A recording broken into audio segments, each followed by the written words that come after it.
Good morning students. आज हम कक्षा 4 के हिंदी व्याकरण की पुस्तक रचना प्रसून के 9 चैप्टर सर्वनाम के बारे में पढ़ेंगे।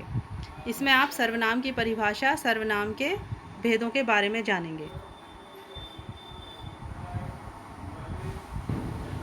तो आइए शुरू करते हैं चैप्टर नंबर 9 सर्वनाम।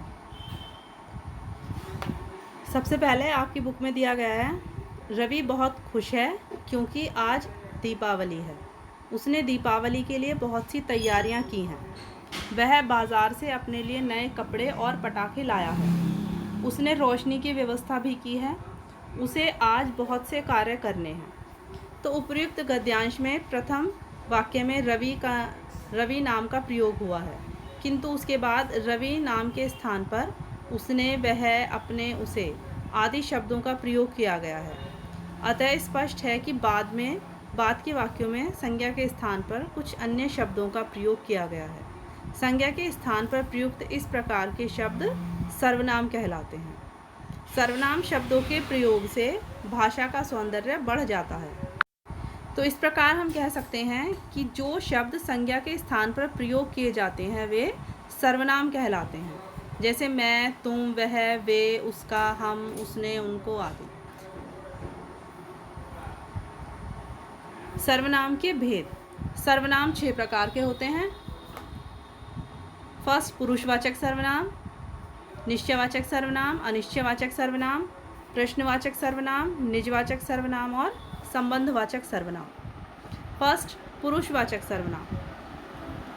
तो जिन सर्वनाम शब्दों का प्रयोग बोलने वाले तथा सुनने वाले या किसी अन्य व्यक्ति के लिए किया जाता है वे पुरुषवाचक सर्वनाम कहलाते हैं। जैसे मैं, हम, मेरा, हमारा, तुम, आप, आपका, वह, वे, उसका, उनका आदि। सेकेंड, निश्चयवाचक सर्वनाम। वे सर्वनाम जो किसी निश्चित व्यक्ति अथवा वस्तु की ओर संकेत करते हैं निश्चयवाचक सर्वनाम कहलाते हैं। इस सर्वनाम का प्रयोग पास व दूर वाली वस्तु अथवा व्यक्ति के लिए किया जाता है। जैसे यह मेरी कमीज़ है, वह मेरा विद्यालय है। तो इसमें किसी भी निश्चित व्यक्ति या वस्तु की ओर संकेत किया जाता है।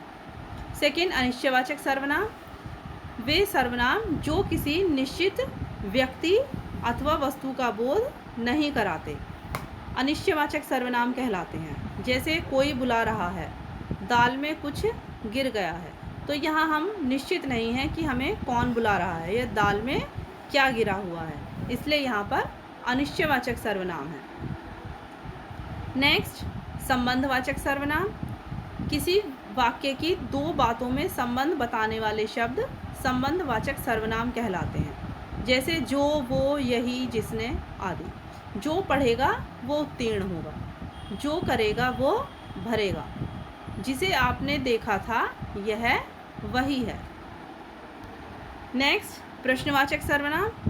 वे सर्वनाम शब्द जिनसे प्रश्न पूछे जाने का बोध होता है उन्हें प्रश्नवाचक सर्वनाम कहते हैं। जैसे कौन जाग रहा है, तुम्हें कहाँ जाना है।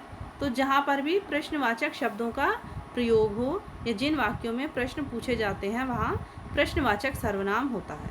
प्रश्नवाचक वाक्य के अंत में प्रश्नवाचक चिन्ह का प्रयोग किया जाता है।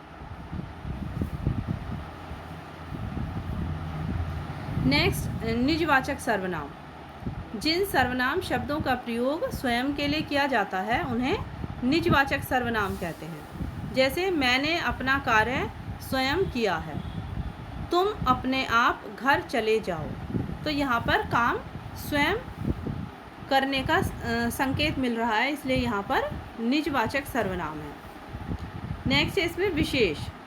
संज्ञा की तरह सर्वनाम के भी दो वचन होते हैं, एक वचन और बहुवचन।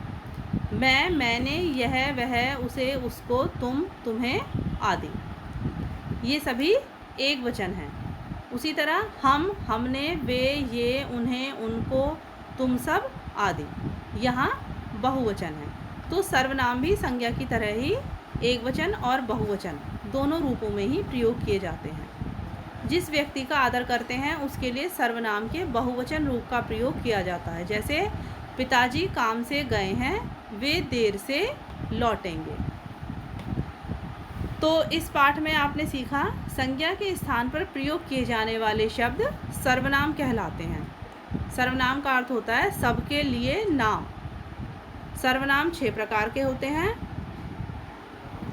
पुरुषवाचक सर्वनाम, निश्चयवाचक सर्वनाम, अनिश्चयवाचक सर्वनाम, संबंधवाचक सर्वनाम, प्रश्नवाचक सर्वनाम और निजवाचक सर्वनाम। सर्वनाम के भी 2 वचन होते हैं, एक वचन और बहुवचन। तो आशा करती हूँ कि आपको यह पाठ समझ में आ गया होगा। इस वीडियो में आपको इस चैप्टर को एक्सप्लेन किया गया है। नेक्स्ट वीडियो में इस चैप्टर्स के क्वेश्चन आंसर्स और एक्सरसाइज दिए जाएंगे। तो आप इस चैप्टर को एक बार घर पर ध्यान से पढ़ेंगे और समझेंगे। Thank you.